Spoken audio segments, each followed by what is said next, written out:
Excella Education Study in USA assured scholarship. Contact 9881 ఆంధ్రప్రదేశ్లో సామాజిక న్యాయం ఏ విధంగా జరుగుతుంది, అట్టడుగు గ్రామాల్లో కూడాను ఏదైతే అంబేద్కర్ సిద్ధాంతాలు అమలుపరుస్తున్న వైఎస్ జగన్మోహన్ రెడ్డి పరిపాలన ఎలా ఉందో కూడాను మన తాడికొండ నియోజకవర్గం చూసుకోవచ్చు. ప్రస్తుతం నేను అంబేద్కర్ సంబంధించిన ఒక భవనం ప్రారంభోత్సవ కార్యక్రమం వచ్చాను.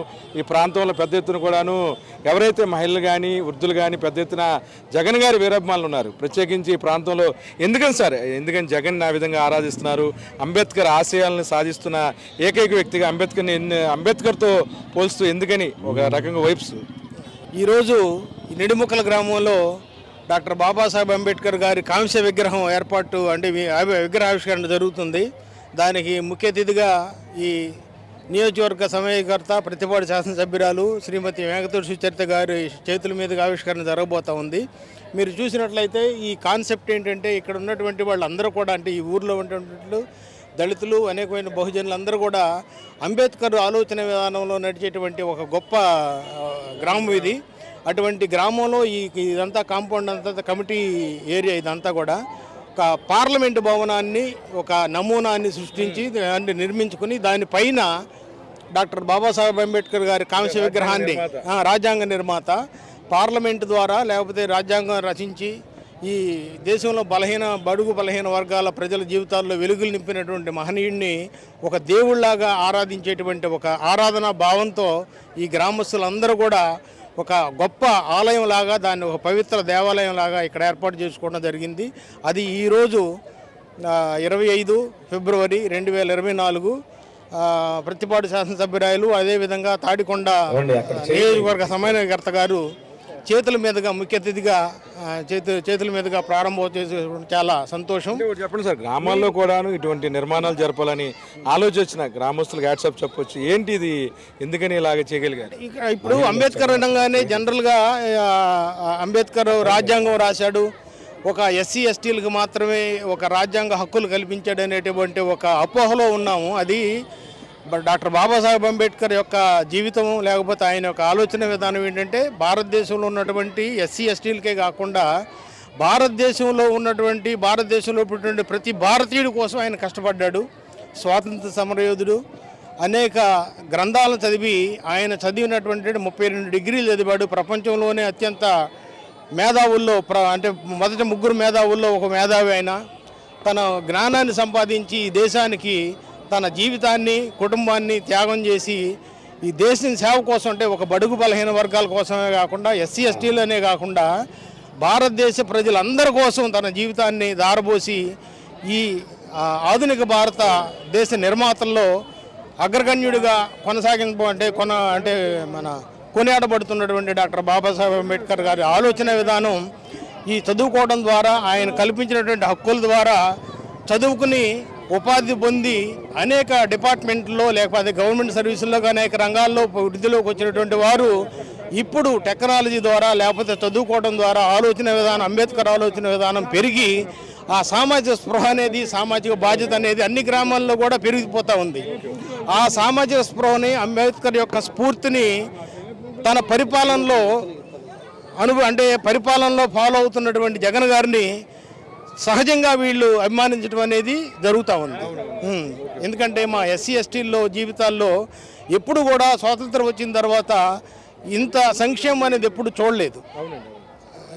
జగన్ గారి గవర్నమెంట్లో అభివృద్ధి సామాజిక న్యాయం మాటల రూపంలోనే కొంతవరకు జరుగుతూ ఉంది. ఇన్ని సంవత్సరాలు 75 సంవత్సరం స్వాతంత్రం వచ్చిన తర్వాత జగన్ గారి పాలనలో జరుగుతున్నది ఏంటంటే నిజమైనటువంటి రిప్రజెంటేషన్ మాది. అంటే జనాభా ఎంతమంది ఉన్నారో దానికి తగినటువంటి రిప్రజెంటేషన్ ఉంది. ఫర్ ఎగ్జాంపుల్ మీకు చెప్పాలంటే గత ప్రభుత్వాలు ఏంటంటే ఒక ఎస్సీల్లో మంత్రి పదవులు ఇవ్వాలనుకుంటే క్యాబినెట్లో రేషన్ ఇచ్చినట్టు ఒక మాదికి 2 పదవులు ఇచ్చి చేతులు దులుపుకునేవాళ్ళు. జగన్మోహన్ రెడ్డి గారు అట్లా కాకుండా మాకు 5 మంత్రి పదవులు ఇచ్చారు, 2 డిప్యూటీ సీఎంలు ఇచ్చారు. వాటిల్లో కూడా ప్రాముఖ్యమైనటువంటి మున్సిపల్ శాఖ కానీ ఫస్ట్ దళిత మంత్రిని హోంమంత్రిగా చేసినటువంటి ఇప్పుడున్నటువంటి మంత్రిని చేసినటువంటి మహిళని దళిత మంత్రిని హోంమంత్రిగా చేసినటువంటి ఘనత జగన్మోహన్ రెడ్డి గారికే దక్కుతుంది. కాకపోతే కొంతమంది కొన్ని విమర్శలు చేయొచ్చు ఆయన మీద, గెట్టని వాళ్ళు, ఆయన విధానాలు నచ్చని వాళ్ళు విమర్శలు చేయొచ్చు. నిన్న లాస్ట్ మంత్ మనం ఏర్పాటు చేసుకున్నటువంటి విజయవాడలో ఏర్పాటు చేసినటువంటి 206 అడుగుల అంబేద్కర్ విగ్రహాన్ని ఆవిష్కరణ, ఆ కింద జరిగినటువంటి ఆ డెవలప్మెంట్ కానీ, ఆ లైబ్రరీ కానీ, ఆ లైఫ్ హిస్టరీ కానీ, ఆ టెక్నాలజీ వాడే విధానం కానీ భారతదేశంలో ఎక్కడ కూడా, అంటే ఉత్తరప్రదేశ్లో ఒక చోట ఉంది, తర్వాత మనకి ఇక్కడ దానికంటే మెరుగైన స్థితిలో ఏర్పాటు చేసుకోవడం జరిగింది. అంటే మీకు చెప్పేది ఏంటంటే భారతదేశ రాజ్యాంగంలో డాక్టర్ బాబాసాహెబ్ అంబేద్కర్ గారు ఏమైతే చెప్పారో, దాన్ని ఏమైతే కలలుగా అన్నాడో ఆ కళల్ని నిజం చేస్తున్నటువంటి పరిపాలన సాగిస్తున్నటువంటి జగన్మోహన్ రెడ్డి గారిని వీళ్ళందరూ కూడా అండి మా బడుగు బలహీన వర్గాల వాళ్ళు, కులాలకి మతాలకు అతీతంగా, అంటే 2 వర్గాలు ఎస్సీ ఎస్టీలు, మరి ముఖ్యంగా స్వాతంత్రం వచ్చిన తర్వాత బీసీలకి, బ్యాక్వర్డ్ క్యాస్ట్లకి అందరికీ కూడా ఇంత పెద్ద ఎత్తున సంక్షేమం ఎప్పుడు కూడా చూడలేదు మనం.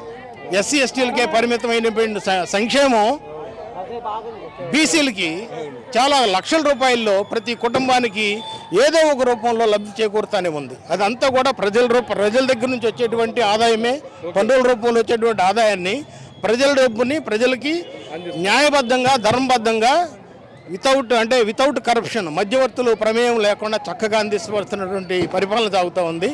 ఇదే డాక్టర్ బాబాసాహెబ్ అంబేద్కర్ కన్నా కళలో కొత్త సమాజం ఏర్పడాలి, తారతమ్యాలు లేకుండా, కులము, మతము, ప్రాంతము, లేకపోతే భాష, లింగభేదం లేకుండా భారతీయులందరూ కూడా సమానత్వం, స్వేచ్ఛ, సౌహృదం, అంటే సోదర భావంతో అందరూ కలిసిమెలిసి ఉండాలి, కొత్త సమాజం ఏర్పడాలనేటువంటి ఆలోచన ఏదైతే బాబాసాహెబ్ అంబేద్కర్ కలలుగా అన్నాడో అది పాలన ద్వారా చూపిస్తున్నాడు, ఈయన చేతల ద్వారా జగన్మోహన్ రెడ్డి గారు. అందుకు వీళ్ళందరూ కూడా, మేమందరం కూడా మా పల్లెల్లో కానీ, ఎస్సీ ఎస్టీలు మరి ముఖ్యంగా బలహీన వర్గ వాళ్ళు, బ్యాక్వర్డ్ క్లాసెస్ కూడా రాజకీయ ఫలాలు లేకపోతే సంక్షేమ ఫలాలు ఇప్పటి వరకు అందని వాళ్ళు ఇప్పుడు మొదటిసారిగా అందుకుని చాలా అంబేద్కరిజాన్ని తెలుసుకుని, పూలే అంబేద్కర్ ఐడియాలజీని తెలుసుకుని ముందుకు వచ్చి ఈ మన వైఎస్ఆర్సీపీని, జగన్మోహన్ రెడ్డి గారిని ఫాలో అవడం జరుగుతూ ఉంది.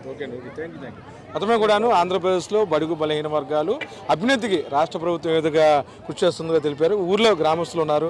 సార్, షార్ట్ కట్లో చెప్పండి, ఈ యొక్క ఆలోచన చాలా అద్భుతంగా ఉంది. పార్లమెంట్ పైన అంబేద్కర్ గారిని నిలబెడతారు. బాబాసాహెబ్ వారసుడు, జై భీమ్, అంబేద్కర్ వాది దయాసాగర్ అన్న మన దగ్గరికి ఈ రోజు నిడమర్లో పార్లమెంట్ నమూనాలో కట్టినటువంటిది మిగిలిన గ్రామాలకి ఇది ఆదర్శవంతంగా ఉంటుంది. ఈ విధంగా ఇంతకుముందు ఎక్కడ కూడా ఏ స్టాచ్యూ కూడా పెట్టలేదు. అయితే విజయవాడలో నిర్మించిన స్టాచ్యూ ప్రపంచంలోనే లేదు.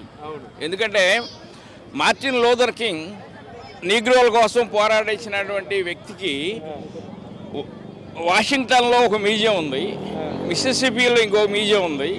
ఆ 2 మ్యూజియంలో కూడా పోలిస్తే విజయవాడలో కట్టినటువంటి మ్యూజియంతో సరిపోల్చలేము. ఎందుకంటే విజయవాడలో 3 అంతస్తులు 4 అంతస్తులు కట్టి, 1 అంతస్తులో లైబ్రరీ, 1 అంతస్తులో కాన్ఫరెన్స్ హాలు, 1 అంతస్తులో మామూలుగా సినిమా హాల్ లాగా, 1 అంతస్తులో అంబేద్కర్ యొక్క జీవిత విధానాలు జరిగినటువంటి ఫోటోలు పెట్టారు.